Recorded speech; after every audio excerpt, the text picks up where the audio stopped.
हमारा next topic है acceleration. इस टॉपिक के हमारे लर्निंग ऑब्जेक्टिव्स कुछ ये हैं।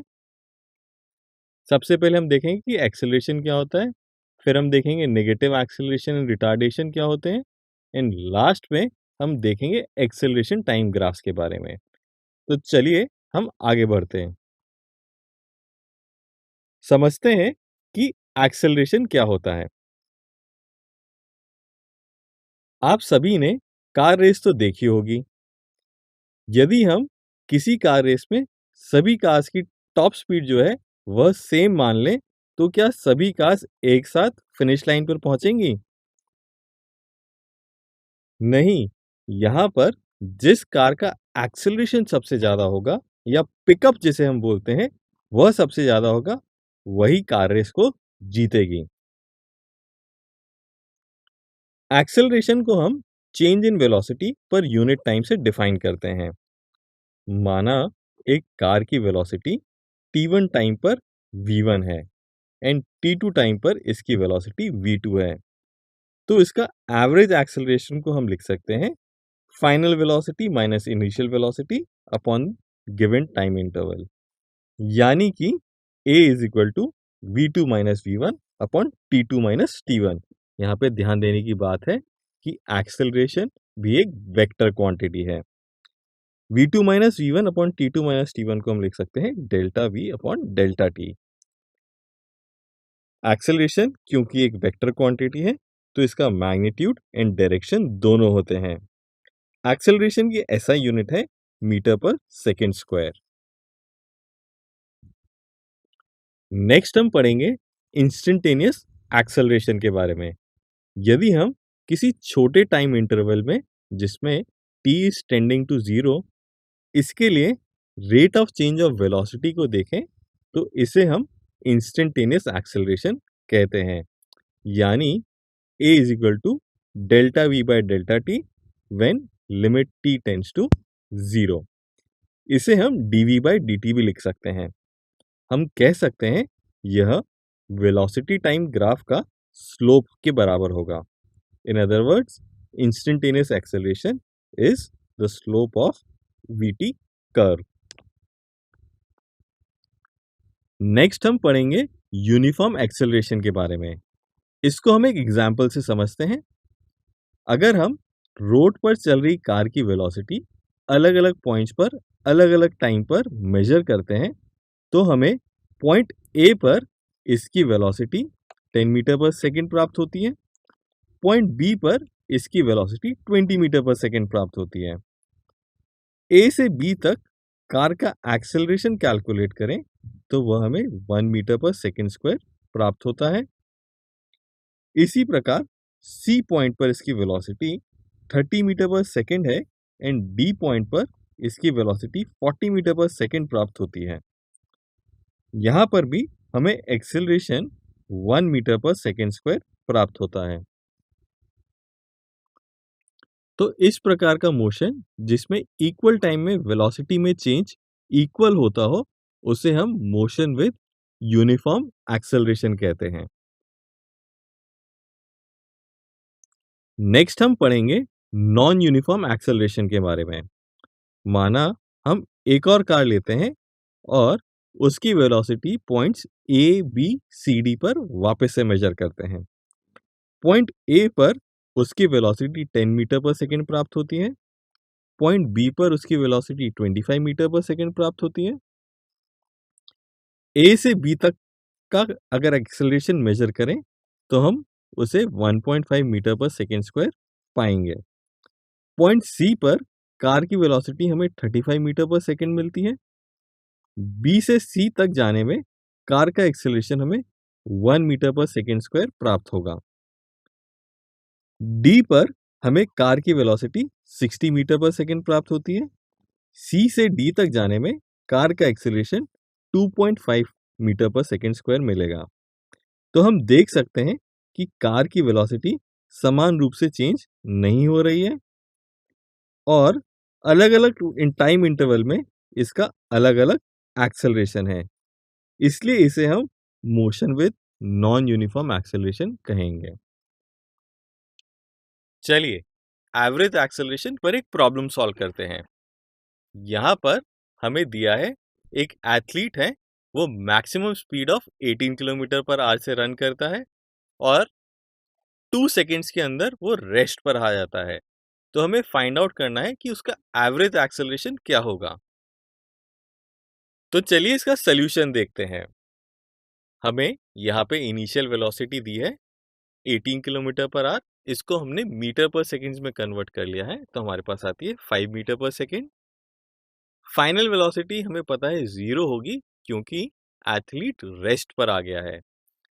एक्सेलरेशन हमें पता है final velocity minus initial velocity upon time होता है। वैल्यूज को सब्स्टिट्यूट करेंगे तो हमारे पास एक्सेलरेशन आएगा -2.5 मीटर पर सेकेंड स्क्वायर। इसका मतलब है जो वेलोसिटी है एंड जो एक्सेलरेशन है दोनों ऑपोजिट डायरेक्शन में है। चलिए एक्सेलरेशन, वेलोसिटी एंड टाइम पर एक और प्रॉब्लम सॉल्व करते हैं। प्रॉब्लम कुछ इस तरह से है। यहाँ पर हमारे पास एक कार रेसर है जो कि रेस्ट पर है। रेस्ट से ये racer at a constant acceleration of 3 meter पर सेकंड स्क्वायर से एक्सेलरेट करते हुए फिनिश लाइन जब क्रॉस करता है तो उसकी वेलोसिटी होती है 15 मीटर पर सेकेंड। तो हमें यह पता करना है कि यह रेसर फिनिश लाइन कितने टाइम में क्रॉस करेगा। हमें यहाँ पे इनिशियल वेलोसिटी पता है u is equal to 0, final velocity पता है 15 मीटर पर सेकेंड, एक्सेलरेशन भी हमें दिया हुआ है 3 मीटर पर सेकेंड स्क्वायर। एक्सेलरेशन हमें पता है v minus u upon T होता है। वैल्यू सारी सब्स्टिट्यूट करेंगे तो हमारे पास t की वैल्यू आ जाएगी 5 सेकेंड। यानी कि ये जो रेसर है वो 5 सेकेंड में अपनी रेस को कंप्लीट कर लेगा। एक्सेलरेशन, वेलोसिटी एंड टाइम पर एक और क्वेश्चन सॉल्व करते हैं।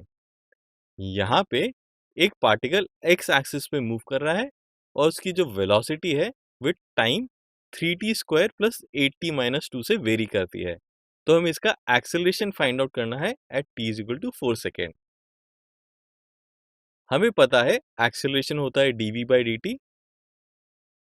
v का हमें रिलेशन दिया है विद टाइम, इसको डिफरेंशिएट करते हैं तो हमारे पास एक्सेलरेशन आता है 60 plus 8। For t is equal to 4 second पर हमें एक्सेलरेशन आ जाएगा 32 मीटर पर सेकेंड स्क्वायर। नेक्स्ट हम पढ़ेंगे नेगेटिव एक्सेलरेशन एंड रिटार्डेशन के बारे में। आप जानते हैं कि एक्सेलरेशन एक वेक्टर क्वांटिटी है। इसकी वैल्यू पॉजिटिव, नेगेटिव दोनों हो सकती है। अगर मैं आपसे पूछूं एक ऑब्जेक्ट का एक्सेलरेशन नेगेटिव है तो क्या आप सोचेंगे वो ऑब्जेक्ट स्लो हो रहा है या उसकी वेलोसिटी कम हो रही है? इसका आंसर है नहीं, ऐसा नहीं है। देखते हैं ऐसा क्यों नहीं है। इसके लिए हम एक एग्जाम्पल देखते हैं। यहाँ पर एक कार खड़ी है जो कि रेस्ट पर है। अब यह कार नेगेटिव डायरेक्शन में मूव करती है तो इसकी वेलोसिटी नेगेटिव डायरेक्शन में दिखेगी एंड एक्सेलरेशन भी नेगेटिव डायरेक्शन में ही दिखेगा। पर कार क्योंकि रेस्ट से चालू हुई थी तो कार की स्पीड तो बढ़ गई है। यानी कि हम कह सकते हैं velocity and acceleration same direction में हो तो ऑब्जेक्ट की स्पीड बढ़ती है। अब हम एक नया टर्म डिफाइन करते हैं, रिटार्डेशन। यदि किसी ऑब्जेक्ट की स्पीड टाइम के साथ कम हो रही हो या घट रही हो तो उसके एक्सेलरेशन को हम रिटार्डेशन कहते हैं। हम यह भी कह सकते हैं यदि एक्सेलरेशन वेलोसिटी की ऑपोजिट डायरेक्शन में हो तो ऑब्जेक्ट की स्पीड कम हो जाएगी। इसके लिए हम एक एग्जाम्पल देखते हैं। यहाँ पर कार की वेलोसिटी नेगेटिव डायरेक्शन में है एंड एक्सेलरेशन पॉजिटिव डायरेक्शन में है, इसलिए कार की स्पीड कम हो रही है। एक और एग्जाम्पल देखते हैं। इस केस में कार की वेलोसिटी जो है वो पॉजिटिव डायरेक्शन में है एंड एक्सेलरेशन नेगेटिव डायरेक्शन में है, तो भी कार की स्पीड कम होगी। रिटार्डेशन का सबसे कॉमन एग्जाम्पल हम रोज देखते हैं जब हम अपने कार, स्कूटर, बाइक को रोकते हैं तो हम कह सकते हैं हमारा व्हीकल में रिटार्डेशन हो रहा है एंड स्पीड हमारी कम हो रही है। Okay, acceleration, velocity and time पर एक और प्रॉब्लम कुछ इस प्रकार से है। यहाँ पर एक कार मूव कर रही है एक्स एक्सिस पर at the velocity of 20 meter पर सेकेंड। कार और ड्राइवर जो है उसको एक ऑब्स्टिकल दिखता है तो वो रोड पे ब्रेक लगाता है। ब्रेक लगाते लगाते कार 2 सेकेंड्स में स्टॉप पर आ जाती है। तो हमें पता करना है कार का एवरेज एक्सेलरेशन क्या है। एक्सेलरेशन हमें पता है v2 minus v1 upon t होता है, that is change in velocity upon time. यहाँ पे क्योंकि गाड़ी की फाइनल वेलोसिटी है वो 0 होगी because it has come to rest. Initial velocity हमें दी है 20 और टाइम टेकन टू हॉल्ट या रुकने का जो समय हमें बताया है वो 2 सेकेंड्स के बराबर है। तो हमारे पास एक्सेलरेशन आ जाएगा -10 मीटर पर सेकेंड स्क्वायर। चलिए नेक्स्ट हम पढ़ेंगे एक्सेलरेशन टाइम ग्राफ्स के बारे में। इसमें हम सबसे पहले वीटी ग्राफ की हेल्प से एटी ग्राफ ड्रॉ करना सीखेंगे। माना हमें किसी मोशन के लिए कुछ इस तरह का वीटी ग्राफ दिया है और हमें इसके लिए एटी ग्राफ ड्रॉ करना है। सबसे पहले हम 0 से 2 सेकंड के लिए एक्सेलरेशन फाइंड आउट करते हैं। तो 0 से 2 सेकंड के लिए वेलोसिटी 0 से 8 मीटर पर सेकंड हो रही है और ये 2 सेकंड्स के अंदर हो रही है। तो हम इसका एक्सेलरेशन लिख सकते हैं 8 minus 0 upon 2 minus 0 which is equal to +4 metre पर सेकंड स्क्वायर। 2 से 7 सेकंड्स के लिए हम वेलोसिटी में देख सकते हैं कोई चेंज नहीं है, इसलिए एक्सेलरेशन 0 होगा। अब 7 से 10 सेकंड्स तक वेलोसिटी 8 मीटर पर सेकंड से -4 मीटर पर सेकंड हो रही है। तो हम इसके लिए एक्सेलरेशन लिख सकते हैं -4 minus 8 upon 10 minus 7। This is equal to -4 metre पर सेकंड स्क्वायर। इस डिटेल्स को हम इस प्रकार से ग्राफ में ड्रॉ कर सकते हैं। 0 से 2 सेकंड्स के लिए एक्सेलरेशन रहेगा 4 मीटर पर सेकंड स्क्वायर। 2 से 7 सेकंड्स के लिए इट विल बी 0 एंड 7 से 10 सेकंड्स तक इट विल बी -4 मीटर पर सेकंड स्क्वायर।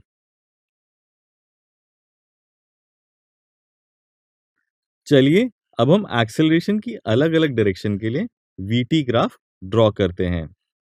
यदि v एंड a दोनों पॉजिटिव हैं तो इसका ग्राफ हमें कुछ इस प्रकार का मिलेगा। यदि v पॉजिटिव है एंड a नेगेटिव है तो ग्राफ कुछ इस प्रकार से दिखेगा। अब यदि v negative and a positive हो तो ग्राफ कुछ इस प्रकार से दिखेगा एंड यदि v नेगेटिव एंड a भी नेगेटिव हो तो ग्राफ कुछ इस प्रकार से दिखेगा। अब हम अलग-अलग xt ग्राफ ड्रॉ करके इनके लिए एक्सेलरेशन की डायरेक्शन फाइंड करेंगे। यदि एक xt ग्राफ कुछ इस प्रकार से दिखता हो तो हम इसके एक पॉइंट पे टैंजेंट निकालें तो ये टैंजेंट हमें dx/dt यानी वेलोसिटी दिखाता है। अब इसके एक और पॉइंट पर थोड़े से आगे टाइम पर हम एक और टैंजेंट ड्रॉ करते हैं तो उसका स्लोप भी हम देखते हैं थोड़ा सा बढ़ गया है। इससे हम कंक्लूड कर सकते हैं कि dx/dt यानी स्लोप जो है जो कि वेलोसिटी के इक्वल है वो चेंज हो रहा है और वो बढ़ रहा है। दैट मीन्स बॉडी में एक्सेलरेशन हो रहा है and it is in the same direction as the velocity. अब हम एक और एक्सटी ग्राफ देखते हैं जो कि इस प्रकार से है। अब इस एक्सटी ग्राफ के एक पॉइंट पर अगर हम टैंजेंट ड्रॉ करें तो वो हमें वापस वेलोसिटी दिखाएगा। एक थोड़े से आगे टाइम पर हम एक और टैंजेंट ड्रॉ करते हैं तो उसका स्लोप कुछ इस प्रकार से दिखेगा। हम यहाँ पे देख सकते हैं कि टाइम के साथ जो टैंजेंट का स्लोप है वो डिक्रीज हो रहा है। दैट मीन्स हम कह सकते हैं कि वेलोसिटी कम हो रही है डी। अब क्योंकि वेलोसिटी कम हो रही है तो हम कह सकते हैं कि जो एक्सेलरेशन है वो वेलोसिटी की ऑपोजिट डायरेक्शन में है। अब अगर एक xt ग्राफ स्ट्रेट लाइन है, तो हमें पता है स्ट्रेट लाइन का जो स्लोप होता है वो कांस्टेंट होता है. That means dx by dt is constant, velocity constant है, दैट मीन्स एक्सेलरेशन इज 0. चलिए acceleration time graph and velocity time graph के ऊपर एक क्वेश्चन सॉल्व करते हैं. क्वेश्चन कुछ इस प्रकार से है, एक पार्टिकल का हमें ग्राफ दिया हुआ है which is a VT graph. यहाँ पे हम देख सकते हैं कि initial velocity of the particle is v and वो थोड़े टाइम t के बाद 0 हो जाती है, फिर वो t टाइम इंटरवल के बाद वापस v पहुंच जाती है, उसके एंड 2t टाइम के बाद इट इज कांस्टेंट.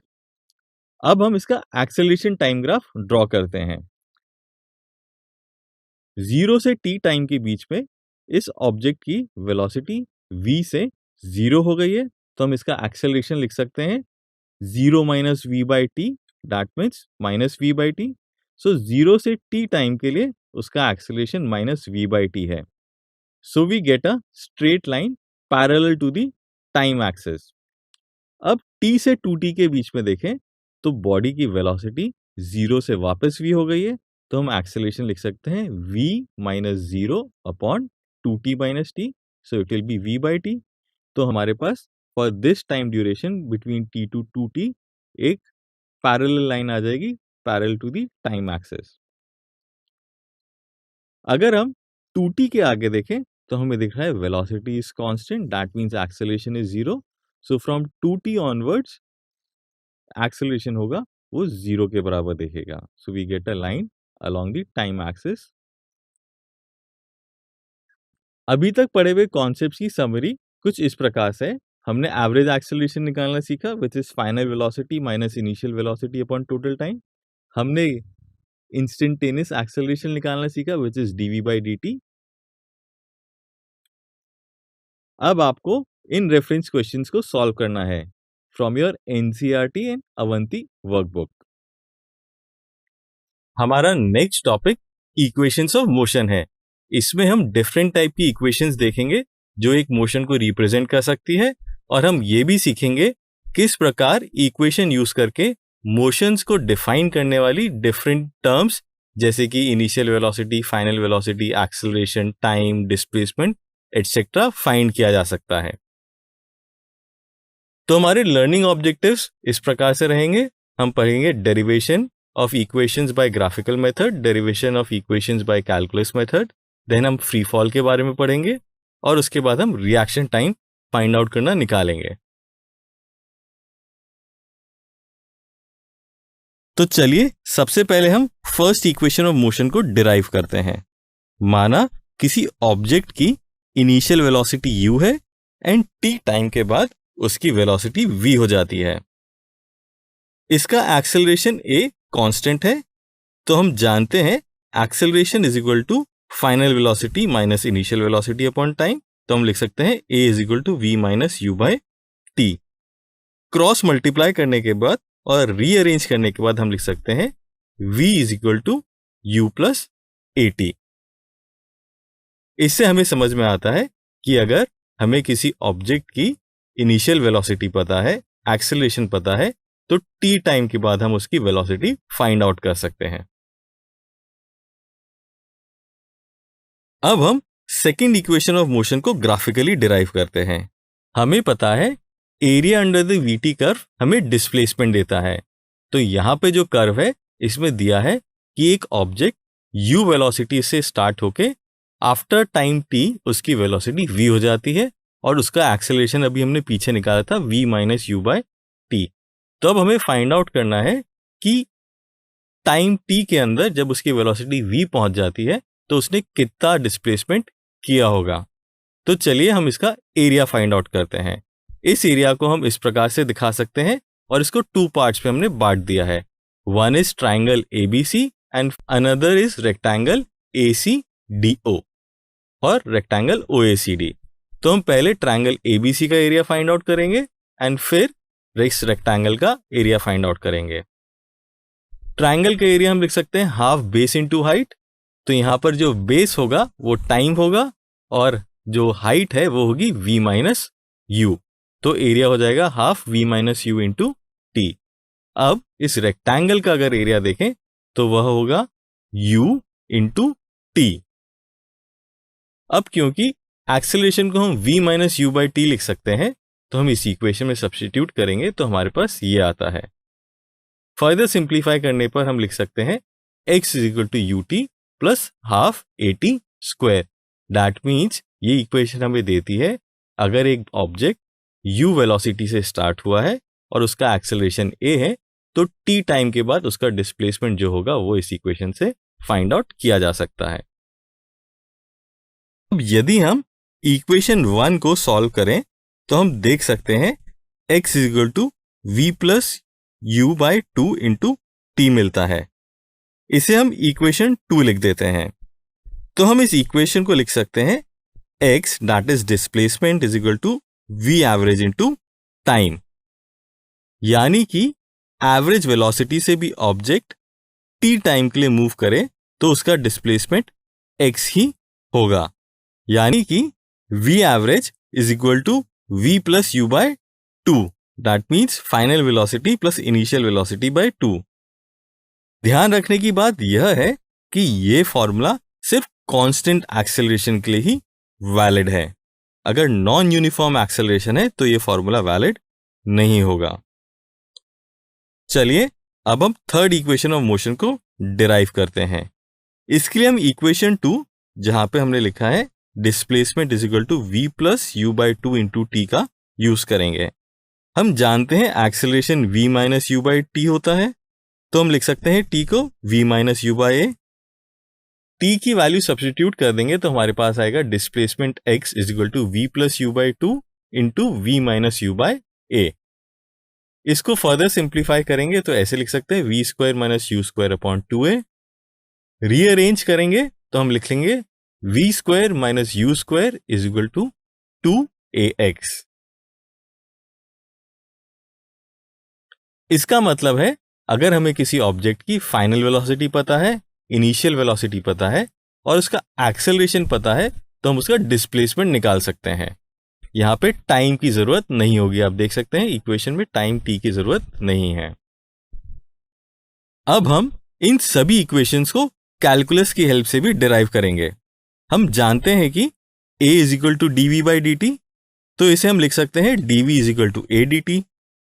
यदि हम इसे इंटीग्रेट कर लें एंड v की लिमिट u टू v रखें एंड टाइम t की लिमिट 0 टू t रखें तो हम इसको लिख सकते हैं integration dv from u to v is equal to integration of a dt from 0 to t।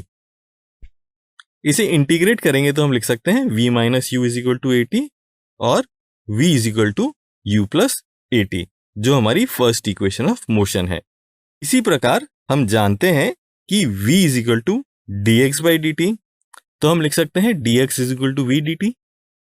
X की लिमिट अगर हम 0 टू x डालें एंड टाइम t की लिमिट 0 टू t रख दें तो हम लिख सकते हैं v को हम लिख दें u प्लस ए टी, उसके बाद दोनों साइड को इंटीग्रेट करें तो हमारे पास आएगा x is equal to u t plus half a t square. तो हमें इस प्रकार सेकेंड इक्वेशन ऑफ मोशन भी मिल जाती है। अब एक्सेलरेशन हमें पता है a is equal to d v by d t. Right hand side में अगर हम न्यूमरेटर एंड डिनोमिनेटर में dx अपॉन dx से मल्टीप्लाई कर दें तो हम इसको रीअरेंज करके लिख सकते हैं dx by d t into d v by d x. dx by d t को हम लिख सकते हैं v, तो हमारी इक्वेशन हो जाएगी a is equal to v d v by d x. इसको हम रीअरेंज करें तो हम लिख सकते हैं v d v is equal to a d x. अब दोनों साइड को इंटीग्रेट करें एंड v की लिमिट हम u से v डाल दें एंड x की लिमिट 0 से x डाल दें तो इंटीग्रेट करने के बाद हमें मिलेगा ये, और इसको सिंप्लीफाई करेंगे तो हमारे पास आ जाएगा v square is equal to u square plus 2x। इसको रीअरेंज करके हम लिख सकते हैं v square minus you square is equal to 2ax। तो ये हमारी थर्ड इक्वेशन ऑफ मोशन हमें मिल गई है। चलिए इक्वेशन ऑफ मोशन का एक रियल लाइफ एग्जांपल में एप्लीकेशन देखते हैं। क्वेश्चन कुछ इस प्रकार से है, A car is moving on a highway at a speed of 144 kilometers per hour. उसके ऊपर ब्रेक लगाया जाता है और कार 200 मीटर्स की दूरी चल के स्टॉप हो जाती है। तो हमें पता करना है कि इसका रिटार्डेशन क्या होगा और कितने सेकंड्स ट्रैवल करने के बाद ये कार रुक जाएगी। सबसे पहले हम u को हम मीटर पर सेकेंड में कन्वर्ट कर लेते हैं, विच इज 40 मीटर पर सेकेंड। नेक्स्ट हमें पता है displacement of the car 200 metres.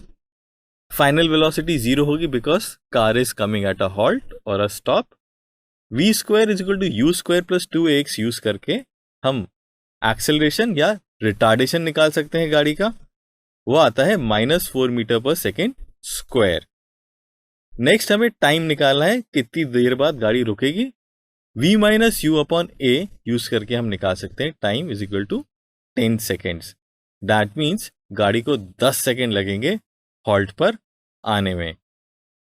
चलिए एक और प्रॉब्लम सॉल्व करते हैं, एक रेसर कार का। एक रेसर है जिसकी कार रेस्ट से चालू होकर 10 मीटर पर सेकेंड स्क्वायर से एक्सेलरेट करती है और वो इतना acceleration for a distance of 400 metre तक करती है।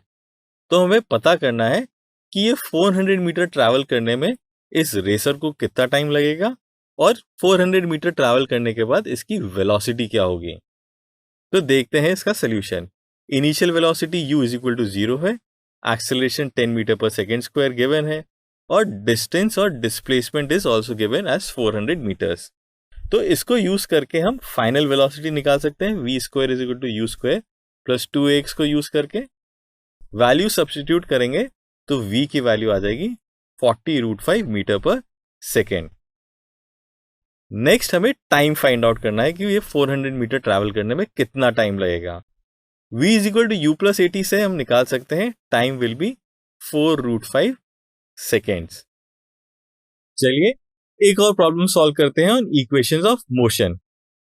क्वेश्चन कुछ इस प्रकार से है, एक ट्रक 40 मीटर का डिस्टेंस कवर करता है 8.5 सेकेंड्स में while slowing down to a final speed of 2.80 metre पर second. Slowing down here means कि रिटार्डेशन हो रहा है बॉडी के अंदर। तो हमें फाइंड आउट करना है कि इसकी इनिशियल स्पीड क्या थी और इसका रिटार्डेशन फाइंड आउट करना है। तो पहले हम इसके लिए ग्राफ ड्रॉ कर लेते हैं। हम देखते हैं उसकी इनिशियल वेलोसिटी u है, फाइनल वेलोसिटी v 2.80 मीटर पर सेकेंड है और ऐसा करने में उसको 8.5 सेकेंड्स लगते हैं। अब area under the VT curve हमें डिस्प्लेसमेंट देता है एंड डिस्प्लेसमेंट हमें क्वेश्चन में दिया हुआ है। तो अगर हम एरिया अंडर दिस कर्व निकालें तो हम लिख सकते हैं 40 is equal to area of the triangle plus area of the rectangle. इसको सॉल्व करेंगे तो हमारे पास u की वैल्यू आ जाएगी 6.61 मीटर पर सेकेंड। अब हमारे पास u की वैल्यू आ गई है तो हम बहुत ही आसानी से एक्सेलरेशन निकाल सकते हैं। u हमें पता है, v हमें पता है एंड टाइम टेकन भी हमें पता है। तो a is equal to v minus you by t use करके हमारे पास एक्सेलरेशन या इस केस में जो रिटार्डेशन है वो आ जाता है -0.45 मीटर पर सेकेंड स्क्वायर। अब आपको same question equation of motion का यूज करके सॉल्व करना है। उसके लिए आपको कुछ हिंट भी दे देते हैं। आपको दो इक्वेशंस बनानी है जो कि इस प्रकार से दिखेंगी। फिर इन इक्वेशंस को u एंड a के लिए आपको सॉल्व करना है। 2 इक्वेशंस हैं एंड 2 वेरिएबल्स आपके पास होंगे।